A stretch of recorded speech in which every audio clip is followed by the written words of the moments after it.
This is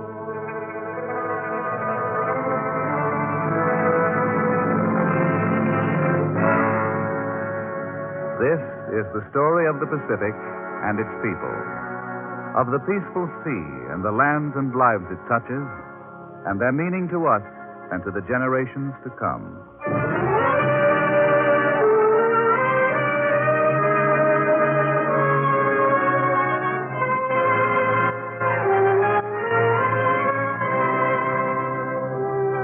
The Pacific Story, presented by the National Broadcasting Company as a public service, and dedicated to a fuller understanding of the vast Pacific Basin.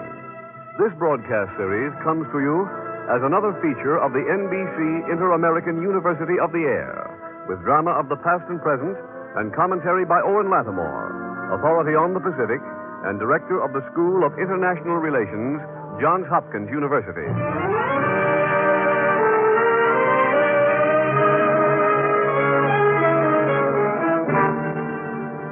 Monsoon, Asia, the geography of rice and rain.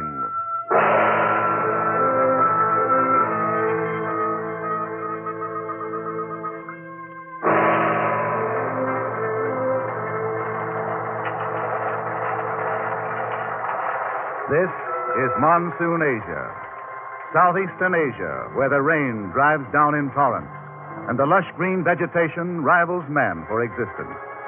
Burma, Thailand, French Indochina, British Malaya, the Philippines, the Netherland Indies. Here there is no winter, nor autumn, nor spring, but only a rainy season and a dry season caused by the monsoon wind. Half the year, the monsoon winds blow from the sea, bringing rain. Half the year, they blow from the land, and Monsoon Asia broils in the dry heat. Monsoon Asia, land of fabulous riches, for centuries the battleground for imperial power.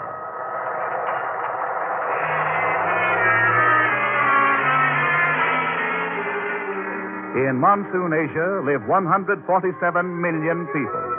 Malays, Chinese, Indians, Arabs, whites. Here is a mosaic of races and religions and cultures built on an economy of rice and rain.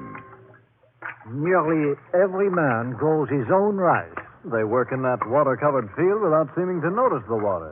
That is their rice paddy. They accept this work as their existence. There must be millions of rice growers like these people. There are many millions. Far more men in the world grow rice than grow wheat. 95% of all rice in the world is produced and consumed here in Monsoon Asia. But with a plot as small as this one, how can these people working this paddy here get more than a bare living? Well, they live under adverse conditions, all right. And this is the basis for some of the great problems of these millions of people. No food has as much social and economic importance as rice. But what of tin and rubber and the other rich resources of Southeast Asia? They are important, but rice is the food of millions. Rice is the main crop of Burma as it is ours, and it is our leading export. Rice is the life of the peoples of Monsoon Asia. The fighting for the riches of the Indies started centuries ago. Men fought for the spices of the Moluccas, pepper, nutmeg, cloves, cinnamon, ginger. And men fought for the copra, the dried meat of the coconut, and the riches beneath the earth's surface: oil, tin, iron, chromite, nickel, coal, bauxite, and manganese. And much later, they were to fight for the priceless rubber of Malaya and Indonesia. These wondrous riches it was that brought the wanderers and the traders to Monsoon Asia. The land of the Khmers is beautiful and rich beyond anything we have ever seen. Their temples are repositories of enormous wealth. These are Annamite travelers returned after a visit to Cambodia. Their sovereign, did you see him? Yes, we saw him arrayed in dazzling splendor. He has soldiers around him always, but we could not tell how great his army is. But his wealth is fantastic. The ladies of his court live in unbelievable luxury. Everywhere there are glittering jewels. How great is this incomparable city of Angkor? It is a great rectangular enclosure, 2 miles in each direction, and it is surrounded by a wall 20 to 30 feet high. And inside the enclosure is the temple of Angkor Wat, which has wondrous terraces and galleries. Its walls are ornately carved and decorated with statuary. You say 1 million persons live at Angkor Thom. Are there more people, many more, living in the surrounding country? Oh, 20 or 30 million people. Ah, then they must be strong. They are intelligent and resourceful, and their army is well equipped. You saw visitors from other lands at Angkor too? We saw visitors from Thailand who stood as amazed as we. The streets of Angkor Thom are filled with people. Enough. We must march against Cambodia at once if we are to march, or the armies of our neighbors will reach there before.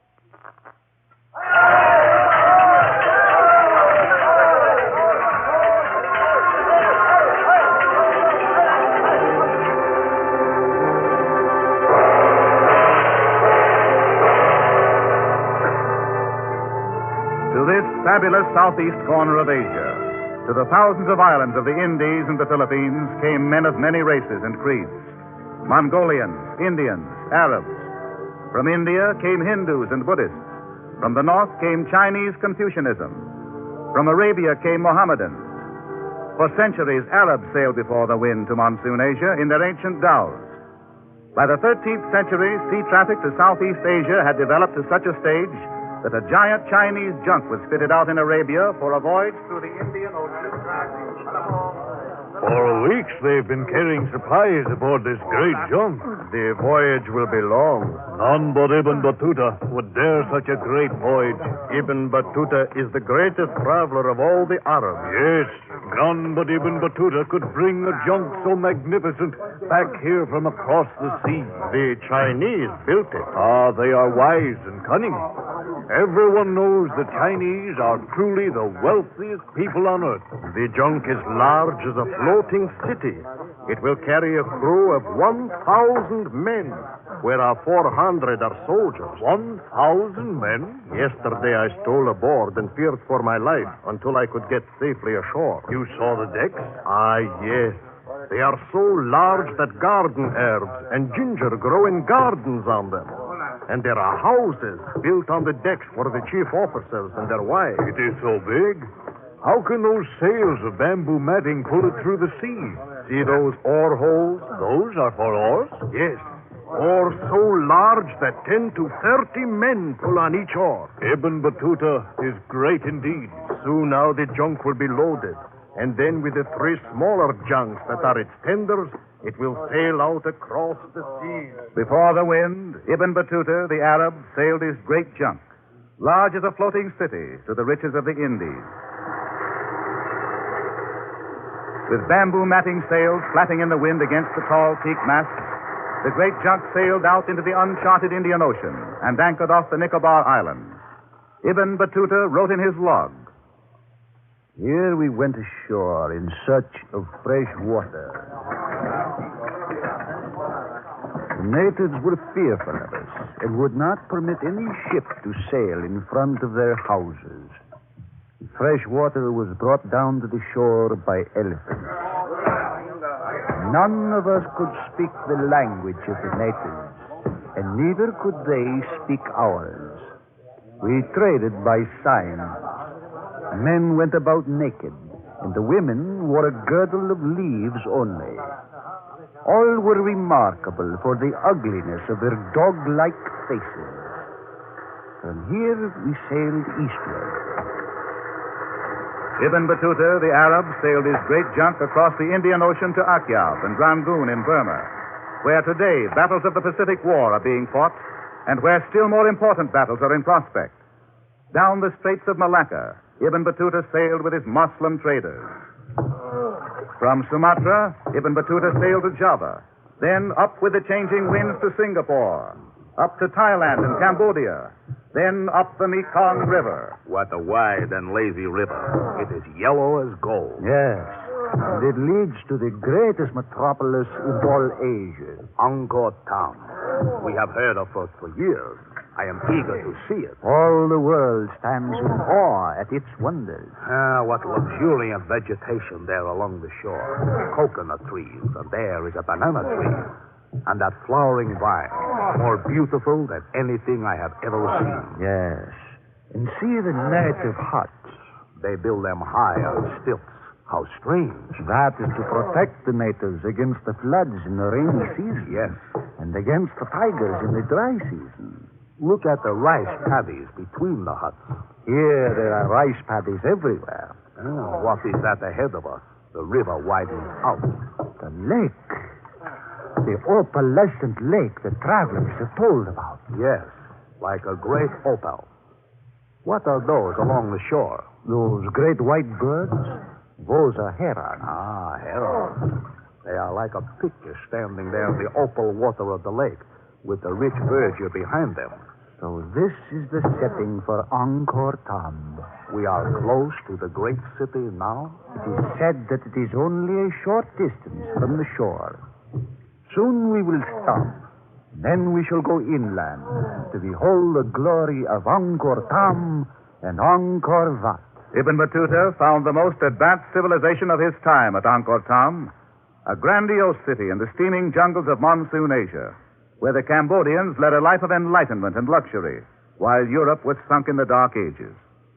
Fabulous Monsoon Asia, where in the 13th century men were already scrambling for riches, and where 700 years later the Japanese were to strike in their quest for empire.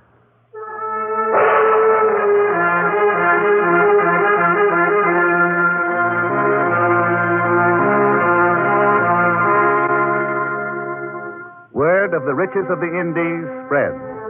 Columbus dreamed of a shorter route to the Indies. And in 1510, Alfonso Albuquerque, in command of 10 Portuguese vessels, put in at Malacca, the main port in the Malay Peninsula. For 40 days, the Portuguese ships traded at Malacca. Albuquerque won the friendship and the confidence of the Sultan, Ahmed Shah. You have been most gracious to us, Commander Albuquerque. This is Sultan Ahmed Shah. You and your men have brought gifts of dollars and gold by the chest. We are honored by the friendliness of your majesty. And here, accept with our humble wishes this cloth. This beautiful cloth. It is woven of gold and silk. It is yours, your majesty. You have made me most happy. This cloth surpasses any ever seen in this land. We brought it across the seas for your majesty. What more do you require from us that you present such rich presents? We only request one thing of our friend. Should he be well inclined to the white man? State what it is, that I may hear it. For if it is in my power, I will comply with the requests of my friend. We wish only a piece of ground to the extent of what the skin of a beast may cover. Then let not my friends be unhappy. Let them take whatever spot of ground they like best to the extent of their request. How can we thank your gracious majesty? It is yours.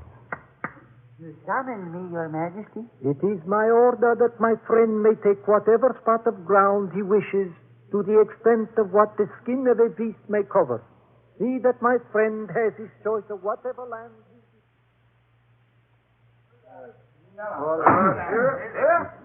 Drive this next stake here. Hold the stake so I can strike it. There. Watch well that you don't strike me. Put the cord around the stake and stretch the cord to that further stake there. Aye, aye, sir.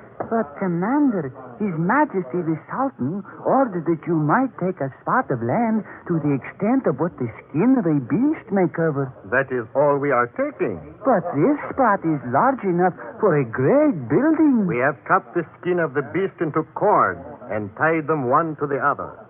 We are only measuring out the 4 sides with this cord. But this is more than the skin of a beast could cover. It is measured by the skin of the beast, and we are taking no more. Thank His Majesty for his grace. Bring them all here to drive this stake. Coming over. Hurry. The commander says we must start the building at once.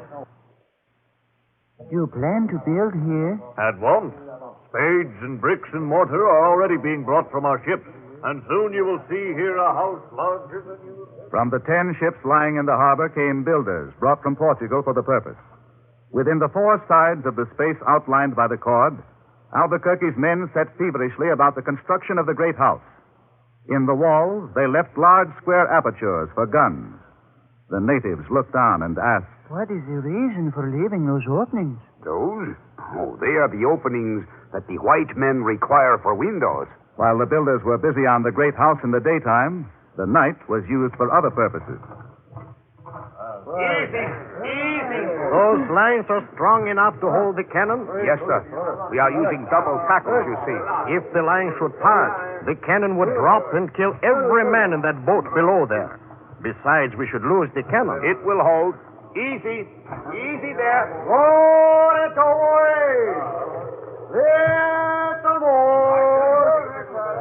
Little more! Give them a hand to get the cannon down into the boat there. Pull it over there!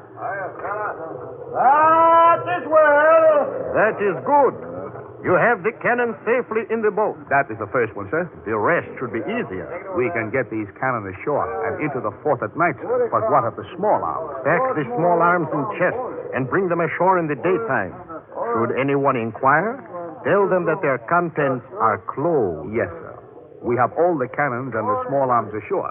And in the fort before... When the Portuguese arms were in order in the fort, Alfonso Albuquerque at midnight gave the order, and from the apertures thundered the guns. Where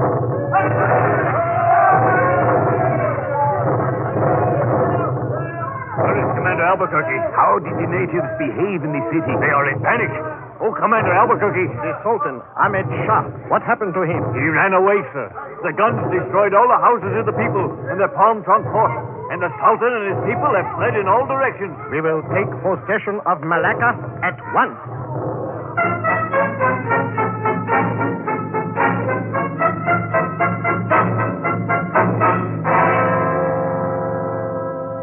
The first of the empire builders had come to Monsoon, Asia.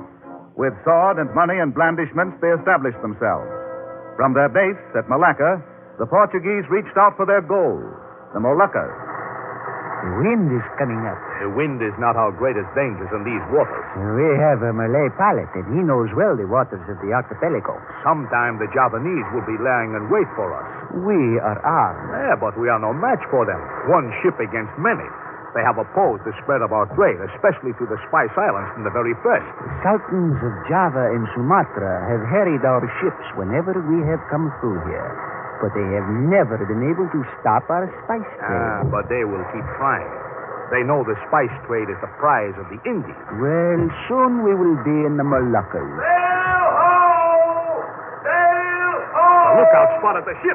Where away? 2 points off the port bow. 2 points off the port bow.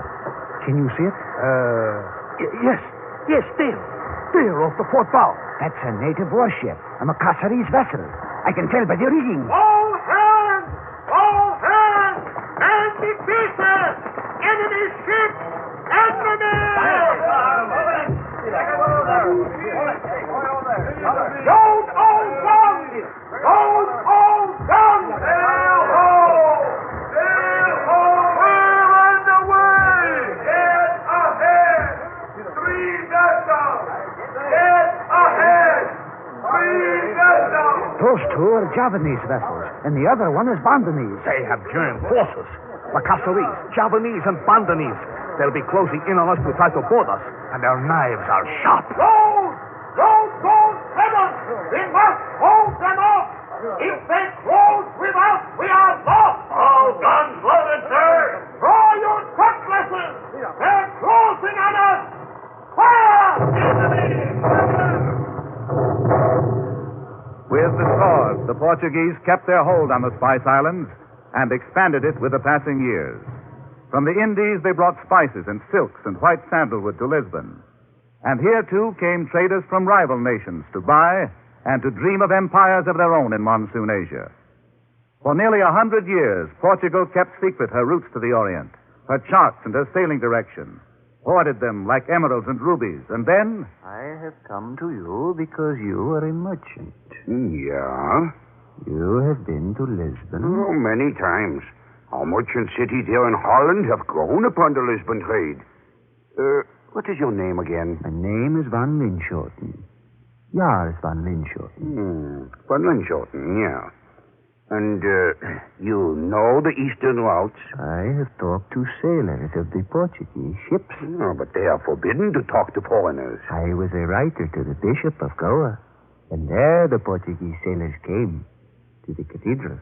Yeah?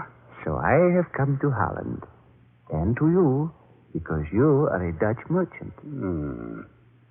How thorough is your knowledge of the Portuguese route? I could chart a course to the Indies. If I fitted out a ship, would you sail in it? Yeah, I would. In the Indies is great wealth. The Portuguese hold the Moluccas, the Spice Islands. There might be an opportunity for us. There might be, yeah. They must be fascinating, the Indies. Best we go there and see. We could start by building. The scramble for empire in Monsoon Asia was on. Portugal was there. Soon would come Britain and Spain and France, and much later the other Western powers. And here they would fight the latest of the empire builders, Japan.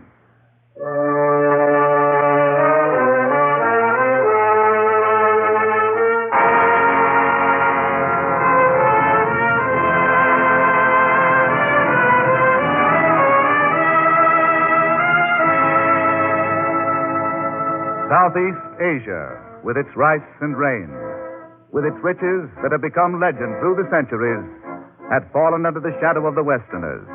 And now, for some hundreds of years, the struggle here was to be an important part of the great conflict between the East and the West in the Pacific War.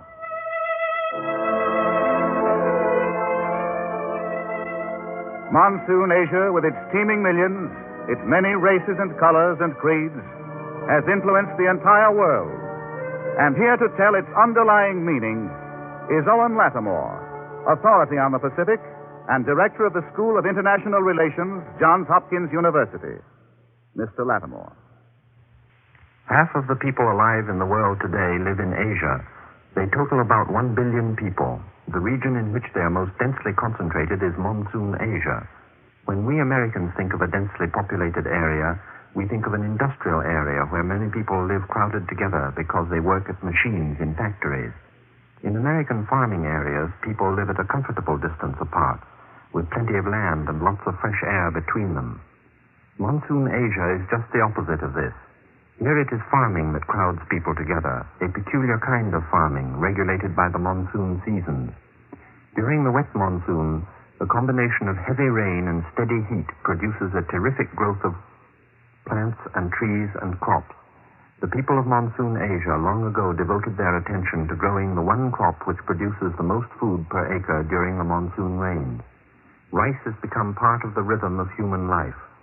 The coming of the rains every year is almost as regular as if it were all part of a huge clockwork machine run by nature. Matching this clockwork of nature, the cultivation of rice has grown into a mechanical clockwork of human society. So many days for the water to soak the earth into deep, soft mud. Stir up the mud with a wooden plow. If you have a water buffalo to drag the plow, so much the better. But if you do not, men and women can turn the soft mud over by digging. Then plant the seeds by hand. And just so many days later, the tufts of young rice will begin to show. When the tufts are just so high, pluck them out of the mud and transplant them into another field to grow and ripen. This field must be weeded and irrigated at regular intervals until the grain ripens ready for the harvest. Over and over again, in places hundreds of miles apart, I have seen this done in exactly the same way. When they dig, when they plant, when they weed, and when they harvest, men and women do the same thing over and over again as if their muscles were machines. The reaper uses a one-handed sickle. Gathering a tuft of stalks in his left hand, he draws the sickle against them with his right hand. Some kinds of rice have very loose grains, easily shaken off if the stalks are carried away from the field, so the threshing is done right on the spot. Big woven baskets are set out in the field. The harvesters pick up double handfuls of stalks, and with a whipping motion lash them down on the rim of the basket, so that the heads of grain are shaken off into the basket. This kind of farming is about as different from ours as it could be. It is more like gardening, the most intensive kind of market gardening. It eats up human labor with a hunger that is never satisfied, for digging, for weeding, for tending and cleaning the irrigation ditches, for building terraces to grow rice on the hillsides as well as in the flat valleys. We measure farming by the number of acres a man can tend. In Monsoon Asia, they measure labor by the amount needed for a few square yards. This is the part of the world which needs the most people per square mile in order to grow the most food per square foot. And this is what sets the pattern of the history of civilization within the geography of rice and rain. Conditions favored the early beginnings of civilization. More people lived together than in most early civilizations, and this made it necessary to develop organization and government. Out of organization and government, there developed ruling classes which had leisure, time to think and have ideas, the power to give orders, and an ample reserve of manpower to carry out orders and fulfill ideas. On the other hand, the civilizations of the region of rice and rain never developed machinery as a substitute for manpower. Machinery is what multiplies and extends the work done by human muscles. For the rulers of the lands of rice and rain, ample manpower was the sum and substance of all work and effort. They never worried about finding substitutes for human labor. Their only problem was how much they could do with human labor. The civilizations of Monsoon Asia accomplished remarkable things in engineering, but in planning vast irrigation works and building with huge blocks of stone, the motive power which they used was human muscle, not engines. A civilization which depends entirely on human muscle may be very sophisticated, but fatally weak. We can see this from the ruins of luxurious palaces and cities in Monsoon Asia. If the manpower failed for some reason, a plague or a barbarian invasion, the life-giving monsoon rains became suddenly an overwhelming menace. In a couple of years, the fast-growing vines and the jungle could swarm over a city that it had taken decades to build. In the modern world, our problems join up with those of Monsoon Asia. Surplus manpower choked the growth of machinery in Asia. Lack of manpower stimulated the invention and use of machinery in pioneer America. Today we live in a world in which the machine has become so powerful that on the one hand there is no country which machinery cannot invade, while on the other hand the use of machinery cannot be denied to any people. At the same time, there is a political problem that goes along with machinery. The political system known as democracy is the twin brother of mechanized factory industry. The history of the Industrial Revolution is inseparable from the history of the American and French Revolutions. Today the machine has access to every country in the world. At the same time, the people of every country in the world demand access to political democracy. Since half the people of the world live in the Asiatic countries in which there is the least machinery, we can describe our problem in two ways. If we are to have freedom, men must own machines and must not be owned by machines. And if we are to have a democratic world, then we must allow for the development of political democracy among that half of humanity which at present does not have political democracy. Monsoon Asia is no longer a distant region of strange climatic behavior.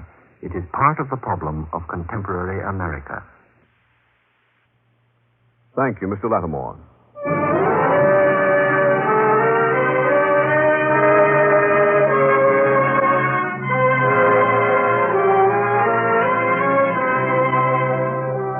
You have just heard the 7th program of the new series, The Pacific Story. Next week at the same time, over most of these stations, the 8th will be broadcast.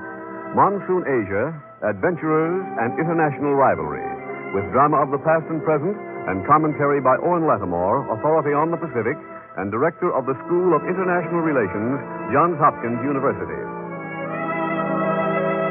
You may secure an illuminating handbook of the Pacific Story with background information on each program in this series with suggested further reading.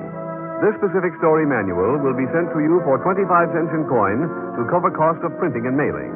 Address, the University of California Press, Berkeley, California.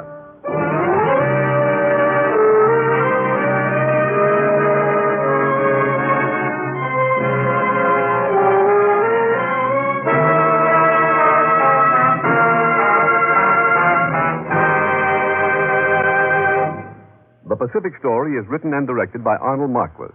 The musical score is composed and conducted by Charles Dance. Your narrator, Gayne Whitman. This program has been presented as a public service and another feature of the Inter-American University of the Air by the National Broadcasting Company and the independent radio stations associated with the NBC network. This is the National Broadcasting Company.